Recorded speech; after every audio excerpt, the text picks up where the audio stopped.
Immediately we had proclaimed our independence in August 45, we attached as preamble to our constitution the Pancasila. Panca means five, Sila means principle. The Pancasila, the five guiding principles of our national life. Perhaps you know already what our Pancasila is. It gives us the five principles of our state. These are: first, believe in God.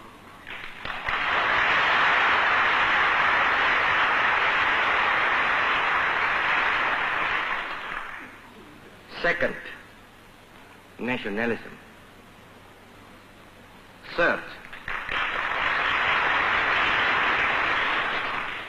Third, humanity.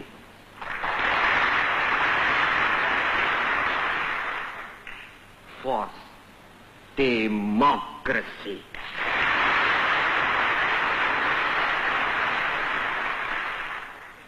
Fifth, social justice.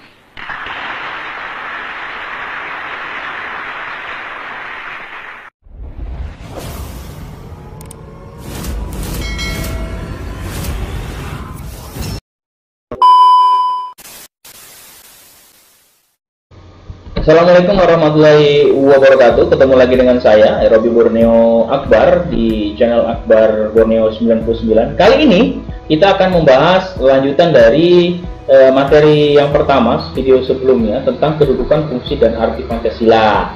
Jadi setelah kalian pelajari yang kemarin, mudah-mudahan kalian sudah paham sedikit bagaimana kedudukan Pancasila tersebut, ya. Kita akan sedikit ke ideologi secara mendunia, ya, untuk pengetahuan umum sebelum kita kembali ke kedudukan dan fungsi arti Pancasila di materi kelas 8 bab 1 ini. Oke, kita lanjut saja. Oke, yang pertama ada ideologi di dunia ini, ada Pancasila. Pancasila ini perlu diketahui hanya dipakai oleh orang Indonesia, ya, ataupun oleh negara Indonesia. Kenapa dipakai oleh negara Indonesia saja? Karena memang orang Indonesia itu membuat dengan melihat segala macam perbedaan yang ada di Indonesia, dari Sabang sampai Merauke, tokoh-tokoh kita. Dan ini di sebelumnya saya sudah tampilkan video bahwa Insinyur Soekarno sebagai presiden pertama kita dipilih tanggal 18 Agustus 1945 secara aklamasi oleh PPKI, mengenalkan ideologi kita ini kepada negara-negara anggota Perserikatan Bangsa-Bangsa. Jadi Pancasila ini luar biasa, ya. Kemudian kita ke sosialisme dan komunisme. Jadi sosialisme ini adalah menekan kepemilikan yang memang kepemilikan individu. Pada waktu itu tokoh ini yang bernama Karl Marx, itu melihat bahwa upah buruh itu sangat minim sekali, sangat sedikit kalau dibandingkan yang punya perusahaan dan lain-lain. Jadi dia melihat bahwa semakin tinggi pemilik modal itu atau pengusaha tersebut, maka semakin kecil juga upah buruh, gitu, ya. Jadi Karl Marx ini yakin bahwa suatu saat kaum buruh akan menyadari nasib mereka dan melakukan revolusi, gitu. Makanya dia bikin ideologi ini, sosialisme. Maka dia akan mengurangi hak-hak kepemilikan pribadi, dikurangi hak pribadinya, mulai dikurangin tuh. Dan perlu diketahui sosialisme ini adalah tahap awal sebelum loncat ke tahap selanjutnya yang namanya komunisme, ya.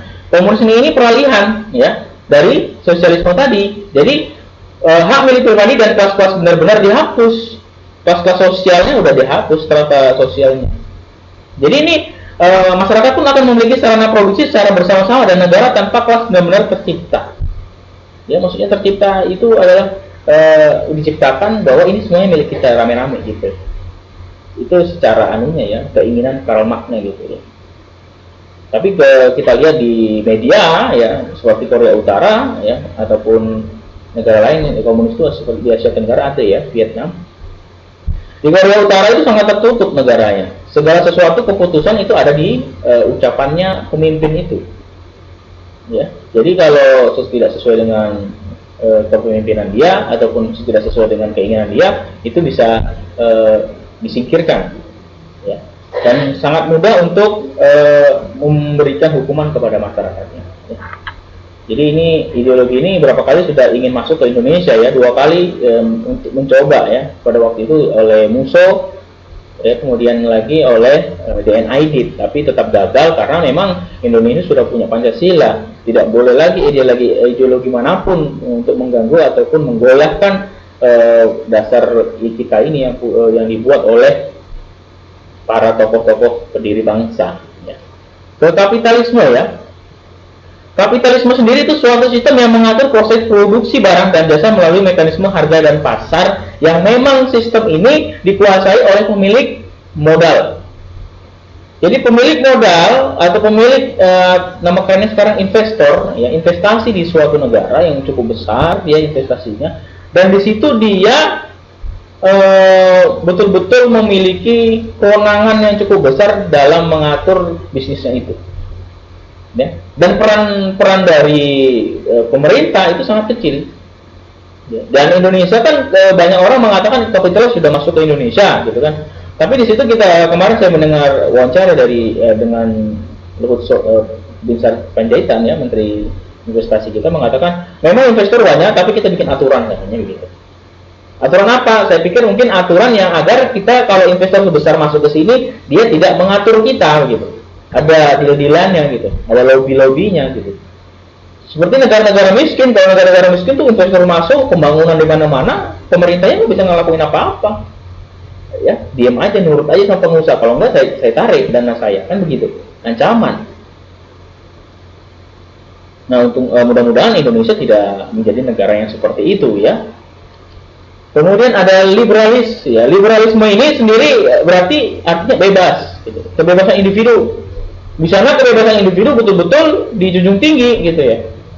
Kebebasan sebebas-bebasnya. Kalau Indonesia Pancasila kebebasan yang terbatas. Kenapa? Ada batasannya. Nah, kalau di sana bebas. Ya kan? Kalau di Indonesia nggak bisa, semuanya sudah diatur dari mati sampai hidup. Kembali dari hidup ke mati. Semua ada aturannya. Nggak bisa, harus lapor kemana, ada jelas gitu ya. Kalau di sana bebas, tapi memang di sana aturan juga ketat. Maksudnya apa? Nggak bisa kita plagiat dengan mudah. Contohnya, misalkan foto kita ambil aja nggak bisa, kita kena tuntut. Di sana copyrightnya cukup ketat. Ya.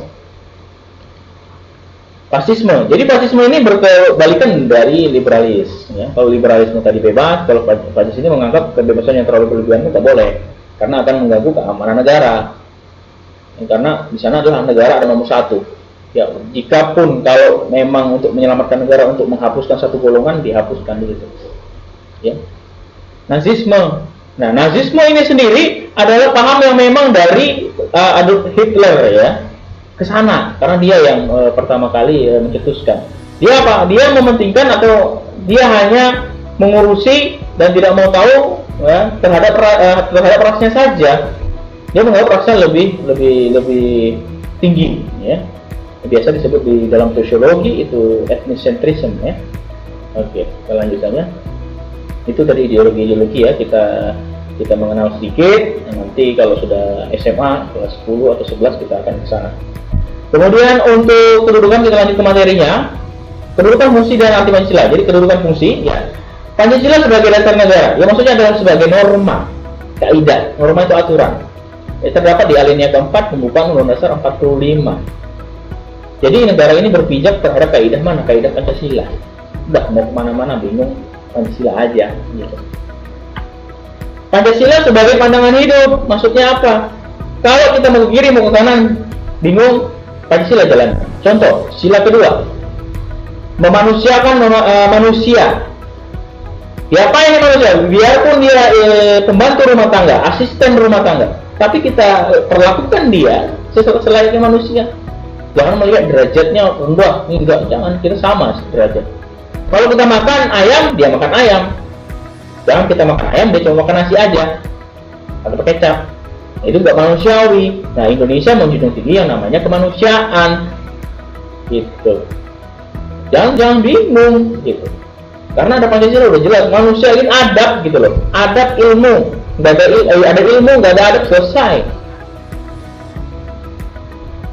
Ya, tidak heran di Indonesia orang yang berilmu, orang yang pintar memintari orang yang pintar, atau orang yang pintar memintari orang yang tidak pintar. Banyak. Saya korban? Enggak. Pancasila sebagai kepribadian bangsa. Ya, Pancasila adalah sebagai kepribadian bangsa kita. Kenapa? Karena memang diambil dari karakteristik bangsa kita. Karena bangsa kita multikultural tadi, multikultur ya. Akhirnya apa? Akhirnya kita dibuatkanlah ideologi yang memang cocok dengan kita. Oh, ini dibikinkan. Ya udah, cocok. Kenapa? Indonesia ini rawan konflik. Indonesia ini sangat-sangat sensitif. Ya, rawan sekali konflik. Solusinya ya udah Pancasila ini jangan diutak-atik. Kalau diganti udah bisa bubar. Piagam Jakarta sudah jelas itu sejarahnya. Ya kan? Ada perubahan juga di sana. Makanya kita jangan sekali-sekali memandang remeh masalah-masalah ini. Boleh kita beragama, boleh kita menjunjung tinggi suku kita, ras kita, tapi jangan sampai menyingkirkan, tidak mau tahu terhadap suku lain, ras lain, ya kan? Tidak mau tahu. Kalau kamu membantu orang lain, orang tidak akan pernah tanya kamu itu asal dari mana, sukunya dari mana gitu. Misalnya ada rumah orang kebakaran, masa kamu tanya dulu mau bantu rumah orang kebakaran, mau siram air? Itu kira-kira sukunya apa ya? Kalau tidak mau suku seperti saya tidak mau bantu siram.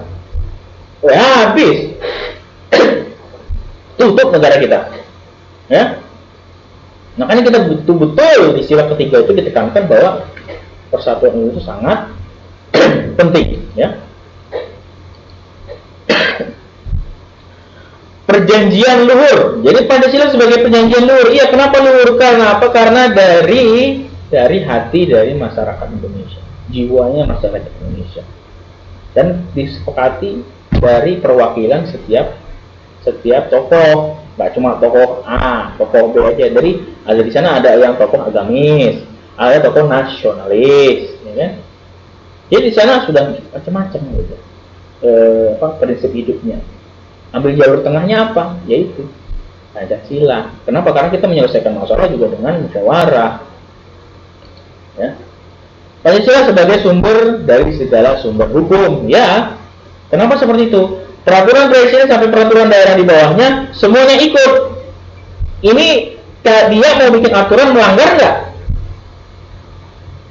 Pancasila. Melanggar nggak ketuhanan Maha Esa? Melanggar nggak kemanusiaan yang adil dan beradab? Melanggar nggak persatuan Indonesia? Melanggar nggak ini kerakyatan yang dipimpin oleh hikmat kebijaksanaan dalam permusyawaratan perwakilan? Melanggar nggak keadilan sosial? Kalau nggak melanggar, jalan. Kalau melanggar, jangan. Ada batasannya. Iya, contoh. Dia bikin aturan. Seluruh orang di Samarinda, misalkan begitu, wajib menggunakan hijab, misalkan begitu. Boleh, nggak boleh? Kenapa? Karena di Indonesia, di Samarinda pun itu agamanya macam-macam. Tapi kalau masuk ke dalam daerah ini wajib menggunakan jilbab bagi umat Muslim, boleh, gitu ya. Jadi ada ke arah objeknya gitu, ke arah siapa gitu. Ya, jangan memperlakukan langsung hantam rata. Pancasila sebagai ideologi negara, ide, ya kan, logos, bahasa Yunani artinya ilmu. Jadi di sini memang ideologi ini, Pancasila ini cukup ideal dan sangat-sangat cocok dan luar biasa. Kita harus betul-betul merumuskannya ini dengan jiwa yang besar hati, ya, kemudian jiwa gotong royongnya, jiwa musyawarahnya, dan mengambil nilai-nilai dari kebiasaan masyarakat Indonesia. Nah itu tadi. Ada pertanyaan silakan tulis di komen atau langsung email saya, ya. Silakan, kita lanjut lagi minggu depan. Begitu dari saya. Ya kan, ini kita lanjut minggu depan secara live, ya. Kita lanjut ke arti penting, ya. Kita lanjut ke arti penting sebagai di minggu depan. Ya. Oke. Assalamualaikum warahmatullahi wabarakatuh. Ya. Salam sejahtera untuk kita semua.